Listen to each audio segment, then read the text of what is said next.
ओम शांति। 15 सितंबर 2022 प्रातः मुरली बाप दादा मधुबन।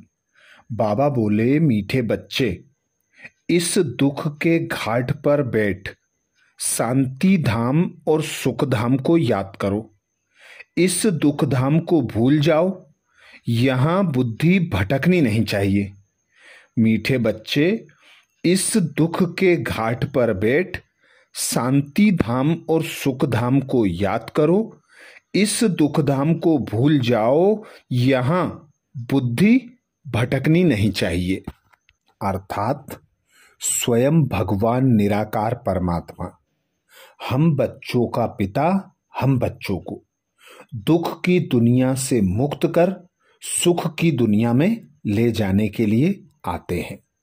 और सुख की दुनिया में जाने के लिए बाबा सहज युक्ति बताते कि शांति धाम और सुख धाम को याद करो, क्योंकि शांति धाम बाया सुख धाम हम बच्चों को जाना है। तो बाबा हमें लेने आए हैं अपने घर। अपने घर जाएंगे हम शांति धाम। शांति धाम जहां हमारे पिता रहते हैं वही हमारा घर है। तो बाबा कहते अपने घर को और राजधानी को याद करो। अभी तुम बैठे हो दुख धाम अर्थात कांटों के जंगल में हो। अब तुम इस दुख के घाट पर बैठ शांति धाम और सुख धाम को याद करो तो बाबा के साथ जाने लायक बन जाएंगे। बाबा हमें अपने साथ ले जाएंगे और शांति धाम ले जाकर फिर सुख धाम में भेज देंगे। तो अभी बाबा ने हम बच्चों को हमारा स्वयं का और ड्रामा का नॉलेज समझा दिया है। तो बाबा कहते अब तुम समझदार हो गए हो। तुम्हारी बुद्धि इस दुख धाम में अर्थात कांटों के जंगल में इधर उधर भटकनी नहीं चाहिए। तो देह सहित देह के सब संबंधों को भूल जाना है। एक पिता निराकार परमात्मा को याद करना है। बाबा कहते गीता में भी लिखा है भगवान को याद करो। एक पिता परमात्मा को याद करने से ही तुम मुक्ति जीवन मुक्ति को प्राप्त कर सकते हो। प्रश्न किया बाबा ने, तुम्हारे पुरुषार्थ का आधार क्या है? तुम्हारे पुरुषार्थ का आधार क्या है? उत्तर में बाबा समझाते निश्चय। तुम्हें निश्चय है बाप नई दुनिया की सौगात लाए हैं। इस पुरानी दुनिया का विनाश होना ही है। इस निश्चय से तुम पुरुषार्थ करते हो। अगर निश्चय नहीं है तो सुधरेंगे नहीं। आगे चल अखबारों द्वारा तुम्हारा मैसेज सबको मिलेगा, आवाज निकलेगा, तुम्हारा निश्चय भी पक्का होता जाएगा। अर्थात बाबा संगम युग पर आकर हम बच्चों को दुख की दुनिया से मुक्त कर सुख की दुनिया में ले जाने के लिए आते और ले जाने के लायक बनाने के लिए हम बच्चों को श्रीमत देते। हम बच्चों से पुरुषार्थ कराते। हम बच्चों को ज्ञान सुनाते।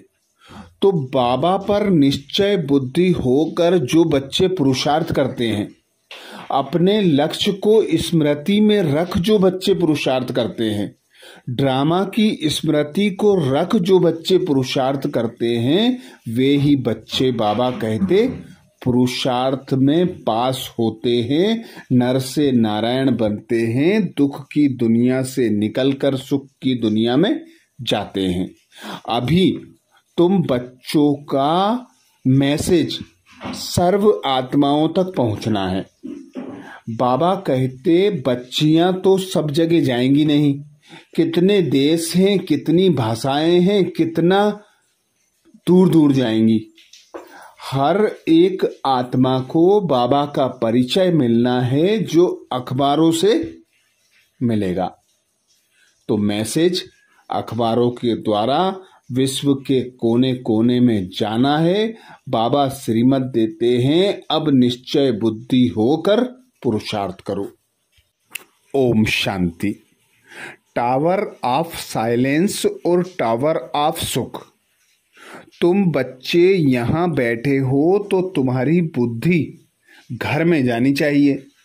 वह है शांति का टावर। ऊंचते ऊंच को टावर कहा जाता है। तुम शांति के टावर हो, घर में जाने के लिए पुरुषार्थ कर रहे हो। कैसे जाते हो? जो टावर में रहने वाला बाप है वह शिक्षा देते हैं कि मुझे याद करो, तो शांति के टावर में आ जाएंगे। उसको घर भी कहा जाता है, शांति धाम भी कहा जाता है। यह बातें समझाई जाती हैं। अपने शांति धाम सुख धाम को याद करते रहो। बाबा कहते अपने शांति धाम सुख धाम की याद में रहो।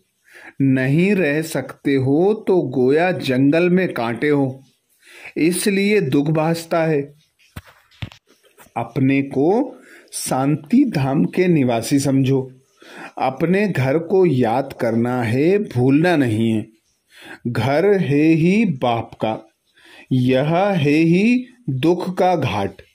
यहाँ बैठे भी जिनकी बाहर, बाबा कहते यहाँ बैठे भी जिनको बाहर की बातें याद आती हैं तो ऐसे नहीं कहेंगे कि इनको अपना घर याद है। इसलिए बाप रोज शिक्षा देते रहते हैं, घड़ी घड़ी शांति धाम और सुख धाम को याद करो।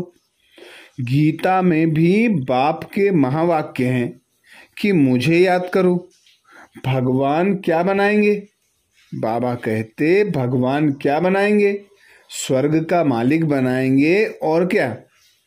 जब स्वर्ग का मालिक बनने बैठे हो तो घर के लिए, स्वर्ग के लिए जो बाप श्रीमत देते हैं उस पर पूरा पूरा चलना है। दुनिया में कितने ढेर के ढेर गुरु हैं। बाप ने समझाया है कि कोई भी धर्म स्थापक को गुरु नहीं कहा जाता। वह तो सिर्फ धर्म स्थापन करने के लिए आते हैं, वापस ले जाने थोड़े ही आते हैं। गुरु अर्थात जो वापस निर्वाण धाम, बाबा कहते गुरु अर्थात जो वापस निर्वाण धाम वानप्रस्थ में ले जाए। परंतु एक भी गुरु वापस ले जाने वाला है नहीं, एक भी निर्वाण धाम में जाते नहीं है। वाणी से परे अर्थात घर। वानप्रस्थ का अर्थ न गुरु लोग जानते न फॉलोअर्स जानते। बाबा कहते तो बच्चों को कितना समझाया जाता है। यह चित्र है सतयुग के और वह चित्र है त्रेता के। उन्हों को भगवान नहीं कहा जाता। लक्ष्मी नारायण को भी भगवान भगवती नहीं कहा जाता। आदि सनातन है देवी देवता धर्म। सिवाय देवी देवताओं के कोई भी स्थायी पवित्र होते नहीं। 21 जन्म पवित्र सिर्फ एक ही धर्म रहता है। फिर धीरे धीरे अवस्था कम होती जाती है। त्रेता में 2 कला कम तो सुख भी कम हो जाता है। उसको कहा जाता है त्रेता 14 कला। अभी तुमको बाप का परिचय है और सृष्टि चक्र का ज्ञान है, उसको ही तुम याद करते हो। परंतु कईयों की बुद्धि कहाँ ना कहाँ भटकती रहती है, याद नहीं करते हैं। अच्छा, और कुछ भी न समझ सको तो आस्तिक बनकर बाप को तो बुद्धि में याद रखो। बाप और रचना के आदि मध्य अंत को तो जानते हो ना। उस झाड़ का आदि मध्य अंत, बाबा कहते उस झाड़ का आदि मध्य अंत नहीं कहा जाता है। इस झाड़ का आदि मध्य अंत है, क्योंकि मध्य में रावण राज्य शुरू हो जाता है, कांटा बनना शुरू होता है, बगीचा जंगल बनना शुरू होता है। इस समय सारे झाड़ की जड़ जड़ीभूत अवस्था हो गई है। सारा झाड़ सूख कर तमो प्रधान हो गया है। सारा सूखा हुआ झाड़ है। फिर कलम लगाना पड़े। इसका कलम लगता है, कलम ना लगे तो प्रलय हो जाए। प्रलय अर्थात सारी जलमयी नहीं होती है। बाबा कहते प्रलय अर्थात सारी जलमयी नहीं होती है, भारत रह जाता है, परंतु जलमयी नाम तो है ना। मीठे मीठे बच्चे जानते हैं कि चारों ओर ही जलमयी हो जाती है, भारत ही सिर्फ रहता है। जैसे बाढ़ आती है फिर उतरती भी है ना। कहते भी हैं बीके सारा दिन मौत ही मौत कहते रहते हैं। बस मौत आने वाला है तो समझते हैं कि यह तो अशुभ बोलते हैं। बोलो नहीं, हम तो कोई, बाबा कहते हम कोई विनाश थोड़े ही कहते हैं। हम तो कहते हैं पवित्रता सुख शांति का धर्म स्थापन हो रहा है। विनाश ना हो तो शांति कैसे हो। गुप्त वेश में शांति धाम सुख धाम की स्थापना हो रही है। यह तो हम शुभ बोलते हैं। तुम भी कहते हो ना, हे पतित पावन आओ, हमको पावन बना कर ले चलो। तुम खुद कहते हो ना कि हमको ले चलो। हम भी शुभ बोलते, तुम भी शुभ बोलते हो। तुम कहते हो हमको पावन बनाकर इस दुख धाम की दुनिया से ले चलो शांति धाम में। यह तो शुभ बोलते हो ना। कहते हो आओ, माना पतित का विनाश करो, पावन की स्थापना करो। मांगते हो ना कि आकर विश्व में शांति स्थापन करो। शांति तो सतयुग में ही होती है, सो तो गुप्त वेश में विश्व में शांति स्थापन हो रही है। जब तक अर्थ नहीं समझाओ तब तक समझ न सके। सिवाय बाप के मौत को तो कोई, बाबा कहते सिवाय बाप के मौत तो कोई दे न सके। बाप को कालों का काल कहा जाता है। सबको मौत देते हैं। कितने ढेर के ढेर को मौत देते हैं। सतयुग में कितने थोड़े मनुष्य हैं, बाकी सबको मौत मिल जाता है। बुलाते ही हो कि पावन दुनिया में ले चलो, तो पावन दुनिया जरूर नई होगी। यह थोड़े ही होगी। पुरानी दुनिया का भी अर्थ नहीं समझते। पावन दुनिया में बहुत थोड़े मनुष्य रहते हैं, शांति रहती है। यह बातें समझने और समझाने में कितना सहज है, परंतु बुद्धि में बैठता ही नहीं, क्योंकि समय ही नहीं है बुद्धि में बैठने का। कहाँ भी जाता है ना, बाबा कहते कहा भी जाता है ना।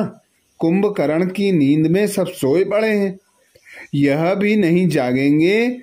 यह ड्रामा बड़ा विचित्र है। तो यह सारा चक्र बुद्धि में फिरना चाहिए। बाप आकर सारा ज्ञान देते हैं। उनको कहते ही हैं नॉलेजफुल, ज्ञान का सागर। ज्ञान का सागर एक बाप ही है।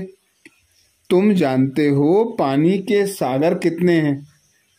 जितने नाम हैं उतने सागर हैं। वह सागर एक ही है। यह तो अलग अलग पार्टीशन नाम रख दिए हैं। बाहर सागर तो एक ही है ना।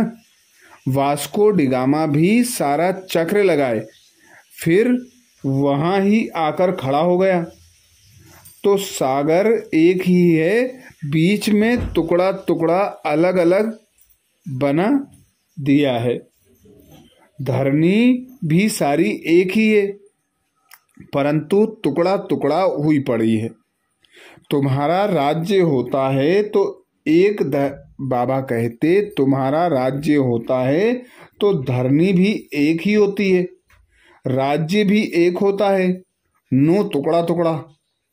बाप आकर राज्य देते हैं सारे सागर पर, सारी धरती पर, सारे आसमान पर तुम्हारा राज्य होता है। मुक्ति में तो सब जाएंगे, बाकी जीवन मुक्ति में जाना कोई मासी का घर थोड़े ही है। मुक्ति में जाना तो कॉमन है, सब वापस लौटेंगे जहां से आए हैं, फिर वहां जाएंगे जरूर। बाकी नई दुनिया में सब थोड़े ही आएंगे, तुम्हारा ही राज्य है। कोई कोई तो इतना देरी से आते हैं जो पुरानी दुनिया शुरू होने से में थोड़ा पहले ही, यानी 200-400 वर्ष पहले आते हैं। वह क्या हुआ? जो अच्छी रीति नहीं पढ़ेंगे तो त्रेता में भी पिछाड़ी का थोड़ा समय रहेंगे। 16 कला तो कभी बन ना सके, 14 कला के भी पिछाड़ी में आएंगे। उनको बाबा कहते, उनको सामने दुख की दुनिया देखने में आएगी, कांटों की दुनिया के नजदीक आ जाएंगे। वहां कोई यह मालूम नहीं पड़ता है। सारी नॉलेज अभी है जो बुद्धि में धारण करनी है। इस समय मनुष्यों के पास पैसे देखो कितने होंगे, कितने महल बनते रहते हैं, कितनी ऊंची ऊंची माड़ियां अर्थात मंजिल बनाते रहते। समझते हैं सतयुग से भी, बाबा कहते समझते हैं सतयुग से भी भारत अभी ऊंच है। अभी ही 18-20 मंजिल बनाते रहते हैं, तो अंत में कितनी मंजिल वाले बनाएंगे। सतयुग त्रेता में तो यह माड़ियां फ्लोर अर्थात मंजिल होती नहीं, द्वापर में भी नहीं होती। यह तो कलयुग में जब आकर बहुत मनुष्य हो जाते हैं तो 2 मंजिल 10 मंजिल बढ़ाते जाते हैं, क्योंकि मनुष्य बढ़ते जाते हैं। तो वह जाए कहाँ? धंधा धोरी बहुत हैं तो बड़े बड़े मकान भी बनाते रहते हैं शोभा के लिए। बाबा कहते तो बड़े बड़े मकान बनाते रहते हैं। धंधा पानी बहुत होता है तो बनाते रहते हैं शोभा के लिए। जंगल में मंगल होता जाता है, कितने अच्छे अच्छे मकान बनाते रहते हैं, जमीन लेते रहते हैं ना। बॉम्बे पहले क्या थी? 80-90 वर्ष में देखो क्या हो गई। पहले तो कितने थोड़े मनुष्य थे, अभी तो देखो कितने मनुष्य हो गए हैं। समुद्र को सुखाया है, अभी फिर बाबा कहते समुद्र को सुखाया है। अभी भी देखो समुद्र को कितना सुखाया है। पानी जैसे कमती होता जाता है, मनुष्य वृद्धि को पाते जाते हैं तो पानी कहाँ से आएगा? पानी कम होता जाता, समुद्र हटता जाता, धरती छोड़ता है तो मकान बना देते हैं। फिर पानी चढ़ जाएगा तो कराची व बॉम्बे का बहुत हिस्सा पानी में चला जाएगा, तुम जानते हो। और सब खंड खत्म हो जाएंगे, आफतें आने वाली हैं। इसलिए बाप कहते हैं जल्दी जल्दी तैयार होते रहो। जैसे शमशान में जब आग जलकर खत्म हो जाती है तब लौटते हैं, बाप भी विनाश के लिए आए हैं तो आधे पर थोड़े ही जाएंगे। आग लगकर जब पूरी होगी तब चले जाएंगे। फिर बैठकर क्या करेंगे? आग बुझेगी नहीं, सब चले जाएंगे, सबको साथ ले जाएंगे। होना तो जरूर है। समझते हैं तो हैं, बाबा कहते समझते तो सब हैं, लेकिन समय का गपोड़ा बहुत बड़ा लगा दिया है। बच्चों को समझाना भी गीता पर है।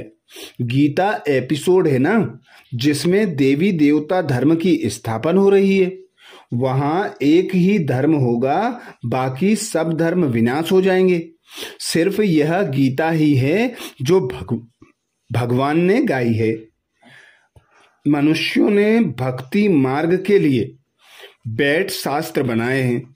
ऐसी ऐसी पॉइंट धारण कर फिर सुनानी चाहिए। कहते हैं बाबा भूल जाते हैं, धारण नहीं होती हैं। बाबा कहते फिर क्या करें, राजधानी स्थापन होती है, इसमें नंबरवार तो सब चाहिए। सबके ऊपर कृपा करने की ताकत हो तो बाप स्वर्ग का मालिक सबको बना दे, लेकिन नहीं, यह तो बनने ही हैं नंबरवार।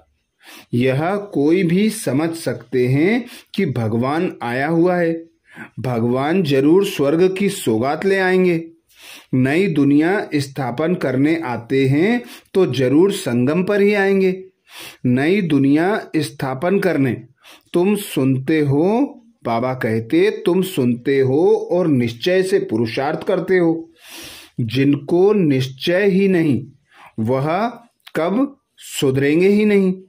भल कितना भी माथा मारो तो बाबा के अवतरण का पैगाम सबको देना है।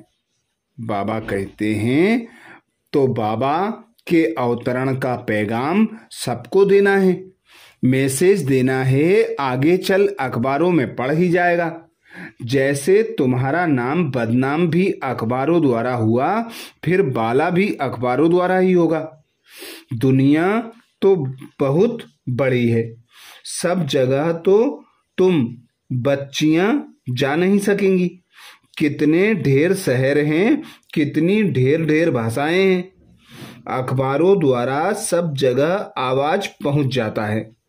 कोई भी आएगा कहेगा हाँ अखबारों द्वारा आवाज सुना है, तो तुम्हारा नाम अखबारों द्वारा ही होगा। ऐसा नहीं समझो कि सब तरफ तुमको जाना पड़ेगा, फिर तो पता नहीं कितना समय लग जाए। अखबारों द्वारा ही एक्यूरेट सुनेंगे। तुम कहते भी हो कि बाप को याद करो तो पाप कट जाएंगे, अखबारों में तो पढ़ना ही है। अब तुम्हारा नाम बाला होगा तो फिर बढ़ता जाएगा। जैसे कल्प पहले पता पड़ा होगा वैसे ही समय पर पड़ेगा, सबको मैसेज मिलेगा। युक्तियां चल रही हैं, बहुत अखबार वाले डालेंगे, किसको बुद्धि में बैठा और डाल देंगे। सब धर्म वालों को मालूम पड़ जाएगा, तब तो कहेंगे अहो प्रभु तेरी लीला। पिछाड़ी में बाप की याद सबको आएगी, परंतु कुछ भी कर नहीं सकेंगे। यह खेल है ना, खेल को जान जाएंगे। 84 का चक्र, बाबा कहते 84 का चक्र खेल सब अखबारों में पड़ जाएगा। जहां भी जाओ अखबार जरूर जाएंगे। बाबा कहते जहां भी जाओ अखबार जरूर निकलते हैं। अखबार द्वारा सबको आवाज तो पहुंचता है ना। तुम्हारी बातें तो सबसे ऊंच है ना। विनाश का समय भी तो जरूर आना है। ड्रामा प्लान अनुसार जैसे कल्प पहले मालूम पड़ा होगा, अभी भी पड़ेगा। धीरे धीरे स्थापना होती है ना। संगम युग याद पड़े तो स्वर्ग भी याद पड़े। स्वर्ग की को याद करो तो मन मना भव, बाप को भी याद करो तो बेड़ा पार हो जाए। जब तक विनाश न हो शांति कहाँ से आए। विनाश का नाम ही कड़ा है। मनुष्य सुनकर बहुत डरते हैं। यह तो राइट बात है ना। पतित दुनिया में अनेक दुख हैं, पावन दुनिया में अनेक सुख। बाप देखो सौगात कैसी लाते हैं। अच्छा, मीठे मीठे सिकिलदे बच्चों प्रति मात पिता बाप दादा का याद प्यार और गुड मॉर्निंग। रूहानी बाप की रूहानी बच्चों को नमस्ते। हम सब रूहानी बच्चों की रूहानी मात पिता बाप दादा को याद प्यार गुड मॉर्निंग और नमस्ते। धारणा के लिए मुख्य सार में बाबा कहते पहली पॉइंट, पढ़ाई को अच्छी तरह पढ़कर ऊंच पद पाना है। आफतें आने के पहले नई दुनिया के लिए तैयार होना है। पढ़ाई को अच्छी तरह पढ़कर उच्च पद पाना है। आफतें आने के पहले नई दुनिया के लिए तैयार होना है। अपने को सुधारने के लिए निश्चय बुद्धि बनना। बाबा कहते दूसरी पॉइंट, अपने को सुधारने के लिए निश्चय बुद्धि बनना है। वाणी से परे वानप्रस्थ में जाना है। इसलिए इस दुखधाम को भूल शांति धाम और सुखधाम को याद करना है। वरदान दिया बाबा ने। वरदान में बाबा कहते किसी भी परिस्थिति में फुल स्टॉप लगाकर दुआओं का अधिकार प्राप्त करने वाले महान आत्मा भव। किसी भी परिस्थिति में फुल स्टॉप लगाकर दुआओं का अधिकार प्राप्त करने वाले महान आत्मा भव। डिटेल में बाबा समझाते महान आत्मा वो है जिसमें स्वयं को बदलने की शक्ति है और जो किसी भी परिस्थिति में फुल स्टॉप लगाने में स्वयं को पहले ऑफर करते हैं। मुझे करना है, मुझे बदलना है। ऐसी ऑफर करने वालों को 3 प्रकार की दुआएं प्राप्त होती हैं। पहली स्वयं को स्वयं की दुआएं अर्थात खुशी मिलती है। दूसरी बाप द्वारा और तीसरी ब्राह्मण परिवार द्वारा। इसलिए अलवेलापन में नहीं आओ कि ये तो होता ही है, चलता ही है। फुल स्टॉप लगाकर अलवेलेपन को परिवर्तन कर अलर्ट बन जाओ। स्लोगन में बाबा कहते संकल्पों की एकाग्रता द्वारा ही श्रेष्ठ परिवर्तन में फास्ट गति आ सकती है। संकल्पों की एकाग्रता द्वारा ही श्रेष्ठ परिवर्तन में फास्ट गति आ सकती है। तो ये थे बाबा के महावाक्य। अच्छा, ओम शांति।